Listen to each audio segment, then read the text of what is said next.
नमस्कार, मैं डॉक्टर नवीन कुमार सिन्हा वर्तमान में दीनदयाल उपाध्याय राज्य ग्रामीण विकास संस्थान बक्सी का तालाब लखनऊ में कार्यरत हूँ। इससे पूर्व मैंने एसमेल पीजी कॉलेज झुंझुनू राजस्थान में राजनीति विज्ञान के व्याख्याता के पद पर भी कार्य किया है।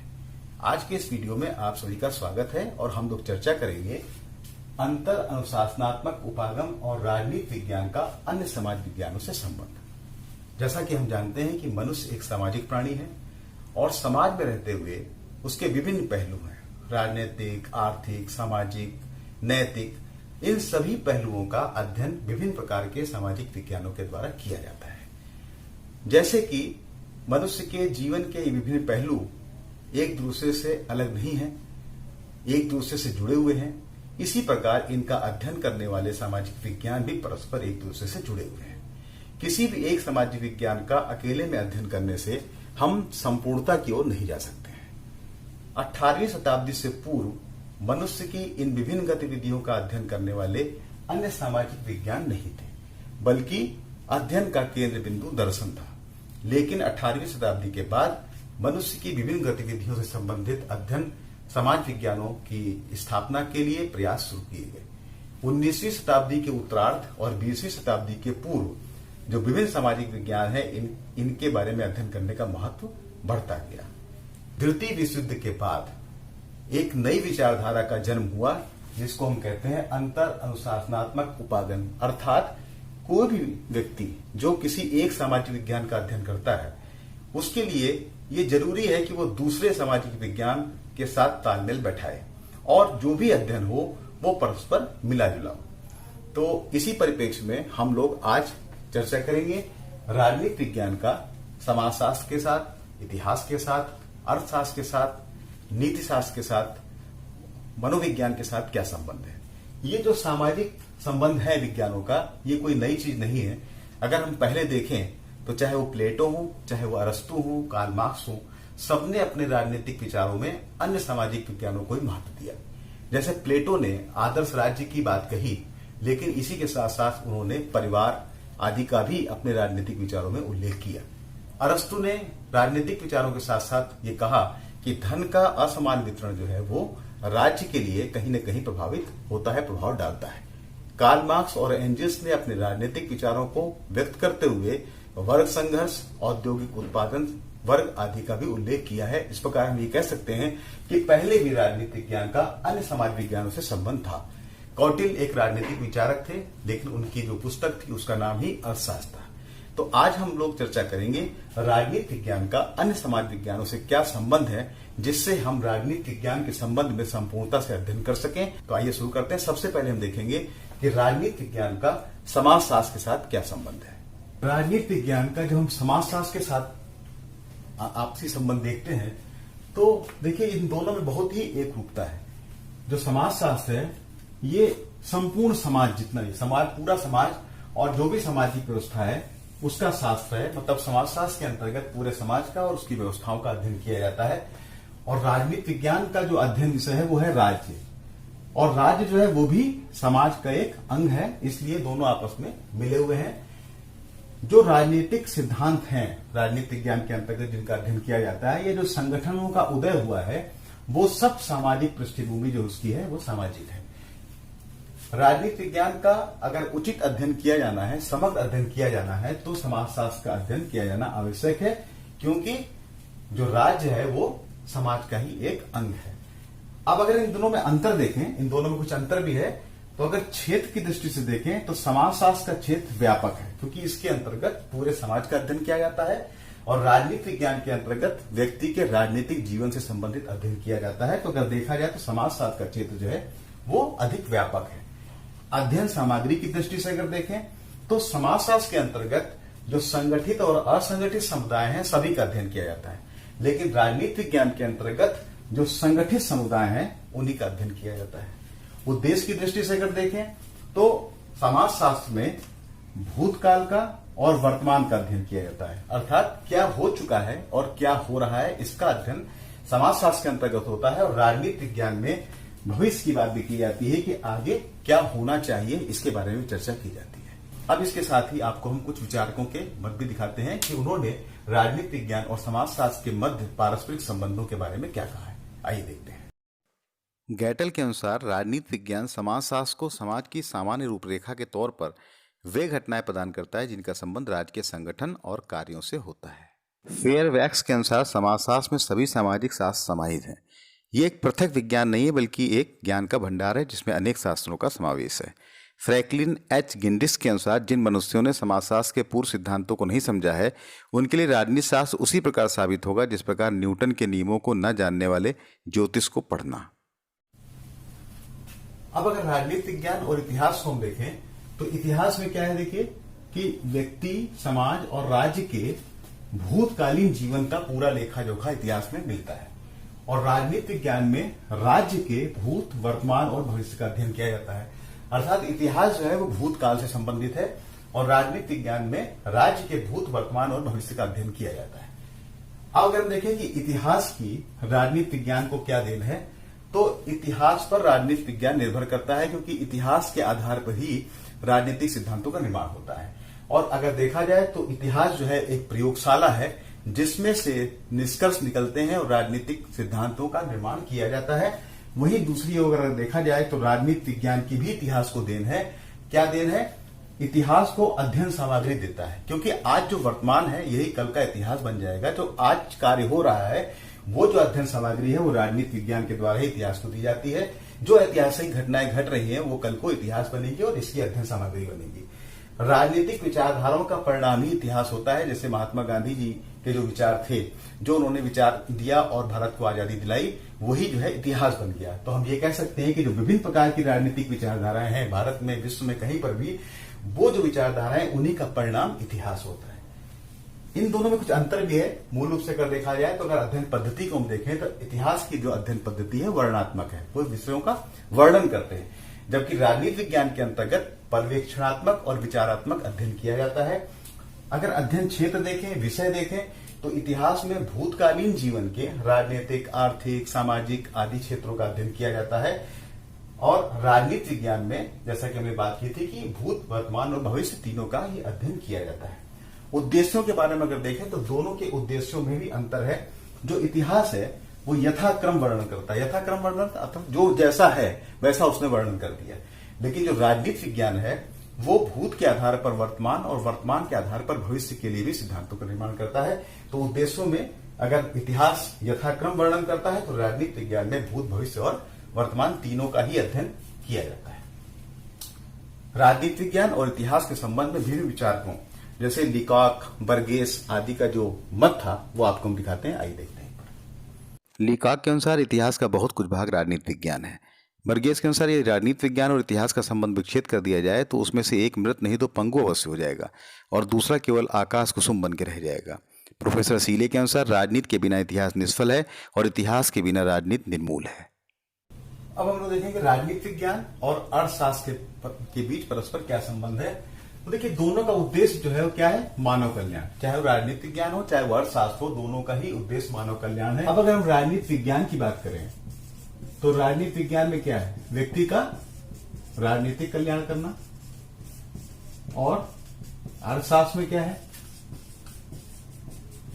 व्यक्ति का आर्थिक कल्याण करना। यानी कि दोनों का लक्ष्य क्या है? मनुष्य का कल्याण करना। लेकिन ये दोनों परस्पर जुड़े हुए हैं। कैसे?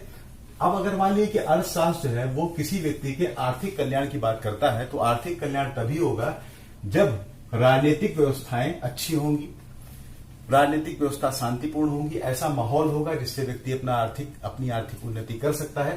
तो ये सब परस्पर मिला हुआ है। अगर हम देखें तो अर्थशास्त्र की जो है राजनीतिक विज्ञान को क्या देन है, इस पर अगर हम चर्चा करें तो जो राजनीतिक संस्थाएं हैं जिनका उदय हुआ है वो अधिक आप देखिए कि वो जो आर्थिक अवस्थाएं थी उस समय, उसके आधार पर राजनीतिक संस्थाओं का उदय हुआ। या जो भी राजनीतिक घटनाएं हैं उनमें आर्थिक गतिविधियां बहुत रूप से इन्वॉल्व होती हैं और उनका परिणाम होता है। राजनीतिक विज्ञान की अगर अर्थशास्त्र को देन देखें तो अर्थशास्त्र जो है वो कोई भी अर्थव्यवस्था है वो अगर अच्छी प्रशासनिक क्षमता है तभी अच्छी अर्थव्यवस्था हो सकती है। तो हम ये कह सकते हैं कि राजनीतिक विज्ञान की भी अर्थशास्त्र को देना है क्योंकि वो ऐसी प्रशासनिक क्षमता उत्पन्न कर सकता है जिससे व्यक्ति का आर्थिक कल्याण हो। जो अर्थव्यवस्था है वो राजनीतिक नीतियों पर निर्भर करती है और अगर कभी युद्ध जैसी स्थिति हो जाती है तो उससे पूरी की पूरी आर्थिक व्यवस्था पर असर पड़ता है। इतना सब परस्पर संबंध होने के बाद भी कुछ अंतर भी है। अगर अध्ययन क्षेत्र देखें तो अर्थशास्त्र के अंतर्गत व्यक्ति के धन संबंधी चीजों का अध्ययन किया जाता है और राजनीति विज्ञान के अंतर्गत राज्य और व्यक्ति के परस्पर संबंध, आपसी संबंध और इन दोनों का अध्ययन किया जाता है। अगर दोनों की प्रकृति के बारे में देखें तो अर्थशास्त्र जो है उसकी अध्ययन प्रवृत्ति वर्णनात्मक है और राजनीति विज्ञान की आदर्शात्मक है। तो इस प्रकार से हम कह सकते हैं कि राजनीति विज्ञान और अर्थशास्त्र परस्पर एक दूसरे से संबंधित हैं और एक दूसरे से अलग करके इनका अध्ययन नहीं किया जा सकता है, क्योंकि जो भी राजनीतिक संस्थाओं का उदय हुआ है, जो भी आर्थिक गतिविधियां हैं वो परस्पर मिली हुई हैं और किसी भी एक समाजशास्त्र पे अगर कोई घटना घटती है तो उसका प्रभाव दूसरे पर भी पड़ता है। तो इस प्रकार से हम कह सकते हैं कि राजनीति शास्त्र, राजनीति विज्ञान और अर्थशास्त्र परस्पर एक दूसरे से संबंधित हैं और दोनों का ही अध्ययन एक साथ किया जा सकता है। एक दूसरे को अलग करके हम इनका अध्ययन नहीं कर सकते हैं। कुछ विचारकों के मत जो राजनीति विज्ञान और अर्थशास्त्र के बारे में दिए गए हैं वो आपको इस नजर डालते हैं। देखिए, चार्ल्स बियर्ड के अनुसार अर्थशास्त्र के बिना राजनीति विज्ञान अवास्तविक एवं सारहीन ढांचा मात्र है। आइए अब देखते हैं राजनीति विज्ञान और नीति शास्त्र के बीच में क्या संबंध है। नीति शास्त्र जो है इसमें जो मानवीय आचरण है उसके सत असत और शुभ अशुभ का अध्ययन किया जाता है और राजनीति विज्ञान के अंतर्गत व्यक्ति के राजनीतिक जीवन से संबंधित अध्ययन किया जाता है। तो अगर हम ये देखें कि जो नीति शास्त्र है इसकी राजनीति विज्ञान को क्या देन है, तो हम ये कह सकते हैं कि जो राजनीति जो है वो नीति शास्त्र पर ही की निर्भरता है। क्योंकि कैसे, तो हम ये कह सकते हैं कि राजनीति की नीति शास्त्र पर निर्भरता है। किसी राजनीतिक व्यवस्था के अंतर्गत कैसे नीतिगत पालन किए जाएं, इसके लिए नीति शास्त्र का सहारा लेना आवश्यक होता है। जो भी कानून है, राजनीति विज्ञान का जो विषय है, कानून जो है वो नैतिक मान्यताओं पर ही आधारित होते हैं। राजनीति विज्ञान की भी नीति शास्त्र को देन है, क्योंकि जो नैतिक जीवन है वो संभव कैसे होगा, वो संभव होगा राज्य में ऐसी व्यवस्था से, ऐसे अनुशासन से कि वहां पर हर व्यक्ति नैतिक जीवन को जी सके। इसके लिए राज्य का होना आवश्यक है, वरना नीति का पालन नहीं हो सकता है। जो भी नैतिक आदर्श हैं उनको क्रियान्वित रूप प्रदान किया जाता है राजनीति विज्ञान के अंतर्गत। जैसे आपने देखा होगा कि चाहे वो बाल विवाह हो, चाहे वो दहेज हो या सती प्रथा हो, जो भी इस तरह की कुरीतियां थी उनकी प्रतिक्रिया में राज्य के द्वारा कानून बनाया गया और उनको खत्म किया गया। तो हम ये कह सकते हैं कि नैतिक जीवन व्यतीत करने के लिए राज्य का होना आवश्यक है। अगर इन दोनों के बीच में कुछ अंतर भी है, अगर क्षेत्र का अध्ययन देखें तो नीति शास्त्र के अंतर्गत जो भी मानवीय आचरण है उसका अध्ययन किया जाता है, तो एक व्यापक इसका क्षेत्र है। और इसकी तुलना में राजनीति विज्ञान के अंतर्गत सिर्फ राजनीतिक जीवन का अध्ययन किया जाता है। तो हम ये कह सकते हैं कि नीति शास्त्र का क्षेत्र राजनीति विज्ञान की तुलना में व्यापक है।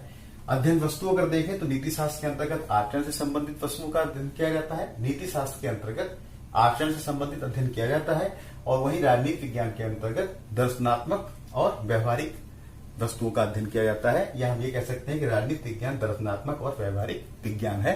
तो इस प्रकार से राजनीति विज्ञान और नीति शास्त्र परस्पर मिले हुए हैं। इस संबंध में विभिन्न विद्वानों के मत क्या है, आइए उस पर एक निगाह डालते हैं। डीवी के अनुसार नीति शास्त्र आचरण का वह विज्ञान है जिसमें मानवीय आचरण के औचित्य व अनौचित्य तथा अच्छाई व बुराई पर विचार किया जाता है। कैटलिन के अनुसार नीति शास्त्र से एक राजनीतिज्ञ यह सीखता है कि अनेक मार्गों में से कौन सा मार्ग वांछनीय है, और राजनीति विज्ञान यह बतलाता है कि व्यवहारिक दृष्टि से कौन सा मार्ग अपनाना सुलभ होगा। अब हम देखते हैं राजनीति विज्ञान का और मनोविज्ञान का क्या परस्पर संबंध है। तो मनोविज्ञान के अंतर्गत जो मानव का एक बहुत ही महत्वपूर्ण अंग है मस्तिष्क, उसका अध्ययन किया जाता है। और इसके अंतर्गत जो स्मृतियां उसकी हैं, जो उसकी यादें हैं, प्रवृत्तियां, कल्पनाएं, आवेग आदि का अध्ययन किया जाता है। अब अगर देखें कि मनोविज्ञान की राजनीति विज्ञान को क्या देन है, तो ये हम कह सकते हैं कि जो राजनीति की मनोविज्ञान पर निर्भरता है, जो भी राजनीति है वो व्यक्ति के मनोविज्ञान पर निर्भर करती है। और साथ साथ जैसे क्रांति जैसी चीजें हैं, अगर इससे सुरक्षा करनी हो तो व्यक्ति के मनोविज्ञान का, उसके मस्तिष्क का अध्ययन करना पड़ेगा। और वही शासक सफल होता है जो व्यक्ति के मनोविज्ञान को समझता है, वो इन सब चीजों से, किसी भी इस तरह की चीजों से रोक लगा सकता है। और वर्तमान समय में देखें तो व्यक्ति के जो मानसिक मनोविज्ञान का अध्ययन किया जाता है उसका प्रयोग बढ़ता जा रहा है। राजनीति विज्ञान की मनोविज्ञान को अगर देखें तो किसी भी देश की शासन व्यवस्था जो होती है, जैसी भी शासन व्यवस्था होती है, वहां के जो निवासी होते हैं उनका उसके मस्तिष्क पर प्रभाव पड़ता है।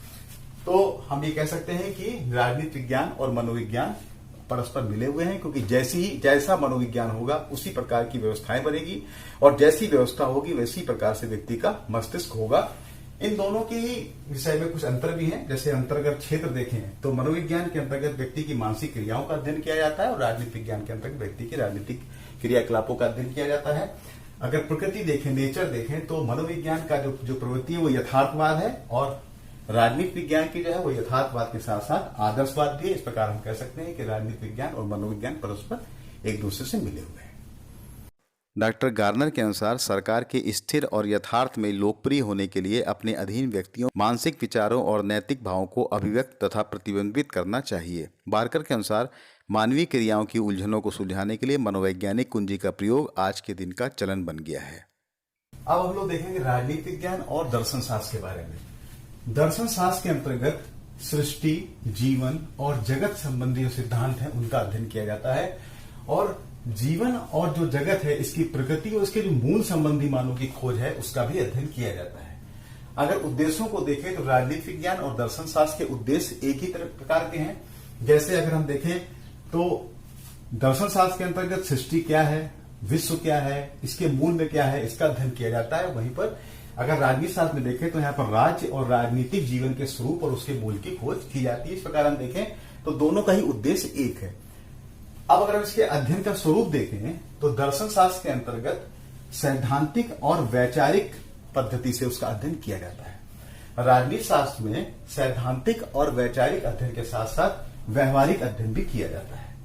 अध्ययन विधि अगर हम देखें तो दर्शन शास्त्र की अध्ययन विधि दार्शनिक पद्धति है, अर्थात दार्शनिक पद्धति के द्वारा दर्शन शास्त्र का अनुभव किया जाता है। और राजनीतिक विज्ञान का अगर हम देखें तो अनुभविक और दार्शनिक पद्धति दोनों के द्वारा इसका अध्ययन किया जाता है। अनुभविक अध्ययन पद्धति के द्वारा तुलनात्मक अध्ययन हुआ, उसका वैज्ञानिक अध्ययन हुआ, पर्यवेक्षणात्मक अध्ययन हुआ, तो ये अनुभविक अंतर्गत और दार्शनिक अध्ययन पद्धति का भी इसके द्वारा अध्ययन किया जाता है। चाहे वो प्लेटो हो, थॉमस मोर हो, हीगन हो, इन सब की जो अध्ययन पद्धति थी वो दार्शनिक थी। तो इस प्रकार से हम कह सकते हैं कि इन दोनों ही विषयों के बीच में काफी समानता है। अगर इनके अंतर को देखें तो जो दर्शन शास्त्र है इसका क्षेत्र व्यापक है, क्योंकि इसके अंतर्गत पूरी सृष्टि, जीवन और जगत आदि का अध्ययन किया जाता है। उसकी तुलना में राजनीतिक विज्ञान के अंतर्गत राज्य और व्यक्ति का अध्ययन किया जाता है। इस दर्शन शास्त्र के अंतर्गत निराकार, अमूर्त और अप्रत्यक्ष अध्ययन किया जाता है। उसकी तुलना में अगर राजनीतिक विज्ञान में देखें तो यहाँ पर साकार, मूर्त और प्रत्यक्ष अध्ययन। तो इस प्रकार से हम देख सकते हैं कि राजनीतिक विज्ञान का दर्शन शास्त्र के साथ एक परस्पर संबंध है। तो अभी आपने देखा कि जो भी सामाजिक विज्ञान है, चाहे वो समाजशास्त्र हो, इतिहास हो, नीति शास्त्र हो, दर्शन शास्त्र हो, जो भी हो, वो सब किसी न किसी रूप से परस्पर एक दूसरे से मिले हुए हैं। क्योंकि सामाजिक प्राणी, मनुष्य एक सामाजिक प्राणी है और समाज में रहने के साथ साथ वो विभिन्न प्रकार की गतिविधियां करता है। तो वो सारी की सारी गतिविधियां व्यक्ति से जुड़ी हुई हैं, अलग नहीं है। तो अगर वो सब गतिविधियां परस्पर व्यक्ति से संबंधित हैं और व्यक्ति से जुड़ी हुई हैं, तो उससे संबंधित अध्ययन करने वाले सामाजिक विज्ञान भी परस्पर एक दूसरे से जुड़े होंगे, तभी उसका एक समग्र अध्ययन हो सकता है। तो आज का जो विषय था हमारा अंतर अनुशासनात्मक उपागम और राजनीतिक विज्ञान का अन्य समाज विज्ञानों के साथ संबंध, इसके अंतर्गत हमने देखा कि जो भी सामाजिक विज्ञान है वो परस्पर एक दूसरे से मिले हुए हैं, एक दूसरे से संबंधित हैं और किसी भी एक विषय का अलग से अध्ययन नहीं किया जा सकता है। समग्र अध्ययन के लिए हमको उन सब विषयों मध्य तालमेल बैठाना होगा। तो आशा है आज का ये वीडियो आपको पसंद आया होगा। थैंक यू, धन्यवाद।